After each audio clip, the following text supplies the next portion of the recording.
Hello everyone. आज के इस वीडियो में मैं तुम्हें क्लास 10th हिस्ट्री का chapter number 2 nationalism in India से 20 मोस्ट इंपॉर्टेंट एमसीक्यू क्वेश्चंस की तैयारी करवाने जा रहा हूं। ये क्वेश्चंस तुम्हारी परीक्षाओं में 100% है कि आ जाएगा। तो बिना किसी देरी का चलिए सभी क्वेश्चंस एंड इसके आंसर्स को मैं तुम्हें बताते जाता हूँ। पहला क्वेश्चन है कि who is the author of the book Hind Swaraj. Hind Swaraj book के ऑथर इनमें से कौन है? भगत सिंह, जवाहरलाल नेहरू, सुभाष चंद्र बोस या महात्मा गांधी। तो इसका राइट आंसर होगा option D, Mahatma Gandhi. Next अगला क्वेश्चन नंबर 2 है the plantation workers were not permitted to leave the tea gardens without permission as per. अब देखो यहाँ पे कुछ एक्ट दिया गया, आपको बताना है कि इनमें से किस एक्ट के तहत प्लांटेशन वर्कर्स को ये परमिट नहीं था कि वो टी गार्डन्स को छोड़कर जाएं। Inland immigration act of 1859, inland immigration act of 1866, 1879 या फिर 1869। किस एक्ट के तहत प्लांटेशन वर्कर्स को ये परमिट नहीं था कि वो टी गार्डन को छोड़कर जाएं? तो इसका राइट आंसर होगा option A, inland immigration act of 1859 के तहत। चलिए नेक्स्ट आगे क्वेश्चन नंबर 3 को समझते हैं। थर्ड है which of the following was the reason for calling off the non cooperation movement by Gandhi ji. Gandhi ji की तरफ से जो नन कॉपरेशन मूवमेंट चलाया जा रहा था, तो किस कारण के वजह से इन्होंने इस मूवमेंट को वापस ले लिया? Pressure from the British government, British government pressure दे रही थी इस वजह से। भी है सेकेंड राउंड टेबल कॉन्फ्रेंस में जाना था इस वजह से गांधी जी को अरेस्ट कर लिया गया था इसलिए, या फिर चौरी चौरा इंसिडेंट हो गया था इसलिए। तो इसका राइट आंसर होगा option D, Chauri Chaura incident की वजह से, जो कि हुआ था ये फरवरी 1922 में। तो इस वजह से गांधी जी ने नन कॉपरेशन मूवमेंट को वापस ले लिया था क्योंकि वायोलेंस बहुत ज़्यादा बढ़ गया था। नेक्स्ट क्वेश्चन नंबर 4 है the leader of the peasants in the Gudem hills of Andhra Pradesh was. Peasants के leader Gudem hills of Andhra Pradesh के इनमें से कौन थे? बाबा रामचंद्र, वेंकटराजू, अल्लूरी सीताराम राजू या नन ऑफ द अबव, इनमें से कोई नहीं। तो इसका राइट आंसर होगा option C, Alluri Sitarama Raju. Next आगे क्वेश्चन नंबर 5 है Simon Commission arrived in India in. Simon commission Bharat में कब आया था? 1928 में, 1939 में, 1929 में या 1932 में? तो राइट आंसर इसका होगा ऑप्शन ए, 1928 में। नेक्स्ट क्वेश्चन नंबर 6 है why did the Simon Commission come to India. Simon commission Bharat में 1928 में आया, ये तो ऊपर में हमने समझा, लेकिन क्यों आया था साइमन कमीशन भारत में? Identify the correct reason from the following options. यहाँ पे कुछ ऑप्शंस दिए गए हैं, आपको बताना है कि इसमें से जो करेक्ट रीजन है वो क्या है। चलिए रीजन देखते हैं। पहला है to control the compact against the British in cities. Option B है to look into the functioning of the British. Option C है to initiate salt law in India या option D to suggest changes in the functioning of the constitutional system in India. तो इसका right answer होगा option D, Simon commission Bharat में आया था ताकि भारत में जो कॉन्स्टिट्यूशन है उसमें कुछ कुछ वो चेंजेस ला सके, इस वजह से। ठीक है। नेक्स्ट अगला क्वेश्चन नंबर 7 है what movement did Vallabh Bhai Patel led in 1928 against the enhancement of land revenue in Bardoli Gujarat. बताना इसमें से कौन सा मूवमेंट वल्लभ भाई पटेल ने लेड किया था, मतलब वल्लभ भाई पटेल ने नेतृत्व किया था 1928 में against enhancement of land revenue. Bardoli में लैंड रेवेन्यू के इन्हेंसमेंट के लिए, बरदोली कहाँ है? गुजरात में। तो गुजरात के बरदोली में लैंड रेवेन्यू की इन्हेंसमेंट के लिए वल्लभ भाई पटेल ने एक मूवमेंट को लीड किया था। उस मूवमेंट का नाम क्या है? Quit India movement, non cooperation movement, Bardoli Satyagraha movement या option D civil disobedience movement. तो इसका राइट आंसर होगा option C, Bardoli Satyagraha. Next question number 8 है अब आगे Gandhi Irwin pact was sign on. Gandhi Irwin pact sign कब हुआ था? 5 मार्च 1932 को, 5 मार्च 1931 को, 5 अप्रैल 1931 को या फिर 5 अप्रैल 1932 को। तो इसका राइट आंसर होगा 5 मार्च 1931 को। नेक्स्ट क्वेश्चन नंबर 9 है खिलाफत committee was formed in 1919 in the city of. खिलाफत कमेटी फॉर्म कब हुआ था? 1919 में। किस सिटी में? बॉम्बे में, कलकत्ता में, लखनऊ में या अमृतसर में? तो इसका राइट आंसर होगा ऑप्शन ए बॉम्बे में। 1919 में जो खिलाफत कमेटी फॉर्म हुई थी वो बम्बई में हुई थी। चलिए नेक्स्ट आगे अब हम समझते हैं क्वेश्चन नंबर 10 को। सो 10 है द नन कॉपरेशन खिलाफत movement began in. None corporation खिलाफत मूवमेंट स्टार्ट कब हुआ था? जनवरी 1921 को, फरवरी 1922 को, दिसंबर 1929 को या अप्रैल 1919 को?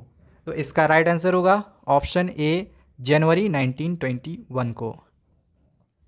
क्वेश्चन नंबर 11 है which of the following was the reason for calling off the non cooperation movement by Gandhi ji. Gandhi ji ने जो ये नन कॉपरेशन मूवमेंट वापस ले लिया था तो इसके पीछे क्या कारण था? Pressure from the British government, second round table conference, Gandhi ji is arrested या चौरी चौरा इंसिडेंट? तो इसका राइट आंसर होगा option D Chauri Chaura incident, जो कि हुआ था 4 फरवरी 1922 में गोरखपुर में। नेक्स्ट आगे क्वेश्चन नंबर 12 है बाबा Ramchandra a sanyasi was the leader of which of the following movement. Baba Ramchandra जो कि एक सन्यासी थे, तो ये लीडर इनमें से किस मूवमेंट के थे? Khilafat movement, guerrilla movement of Andhra Pradesh, peasants movement of Awadh या plantation workers movement in Assam? तो इसका राइट आंसर होगा option C peasants movement of Awadh. Next question number 13 है हु सेटअप द औध किसान सभा। औध किसान सभा इनमें से किन्होंने सेटअप किया था? Alluri Sitaram Raju, Jawaharlal Nehru and Baba Ramchandra, Jawaharlal Nehru and Shaukat Ali या महात्मा गांधी ने? तो इसका राइट आंसर होगा ऑप्शन बी जवाहरलाल नेहरू और बाबा रामचंद्र इन दोनों ने मिलकर औध किसान सभा को सेटअप किया था। क्वेश्चन नंबर 14 है under the presidency of Jawaharlal Nehru. Jawaharlal Nehru के प्रेसिडेंसी के अंडर में the Lahore Congress session of 1929 formulized the demand of. जो लाहौर कांग्रेस सेशन 1929 हुई थी तो इसमें डिमांड क्या था? Evolution of salt tax, Purna Swaraj और complete independence, boycott of Simon commission या separate electorate for the Dalits? तो इसका राइट आंसर होगा ऑप्शन बी पूर्ण स्वराज की मांग की जा रही थी यानी कंप्लीट इंडिपेंडेंस की। क्वेश्चन नंबर 15 है the Simon commission was boycotted because. Simon commission को बाइकट किया जा रहा था क्योंकि ऑप्शन है there was no British member in the commission. कोई भी ब्रिटिश मेंबर कमीशन में नहीं था। It demanded separate electorates for Hindus and Muslims, मतलब कि हिंदूज़ और मुस्लिम के लिए सेपरेट इलेक्टोरेट की डिमांड की जा रही थी। There was no Indian member in the commission.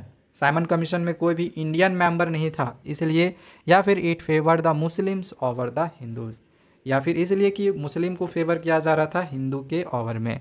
तो इसका राइट आंसर होगा ऑप्शन सी क्योंकि इंडियन मेंबर ही उस कमीशन में नहीं था, जबकि इंडियन कॉन्स्टिट्यूशन में चेंजेज लाना था बट इंडियन मेंबर ही नहीं था, इसी वजह से साइमन कमीशन को बाइकट किया जा रहा था। अगला क्वेश्चन नंबर 16 है who founded the depressed class association in 1930।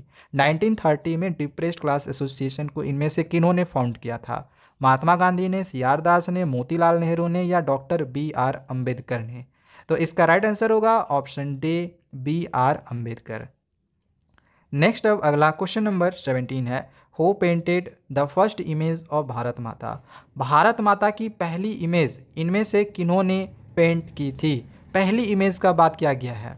Option है बंकिम चंद्र चट्टोपाध्याय, ऑप्शन बी है रविंद्रनाथ टैगोर, ऑप्शन सी है मोतीलाल नेहरू या फिर ऑप्शन डी अविंद्रनाथ टैगोर? तो इसका जो राइट आंसर होगा ऑप्शन ए हो जाएगा बंकिम चंद्र चट्टोपाध्याय। ये क्वेश्चन दो तरीके से पूछा जाता है।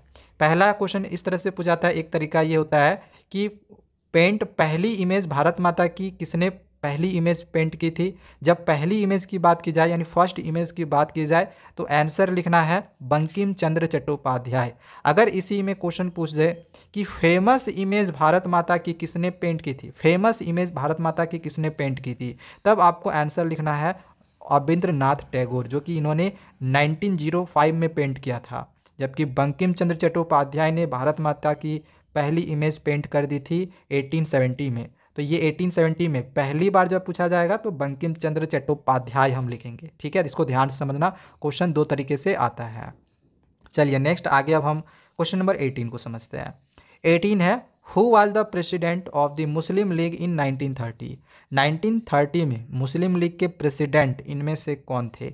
मोहम्मद अली जिन्ना, मौलाना आज़ाद, अब्दुल गफ्फार खान या फिर सर मोहम्मद इकबाल?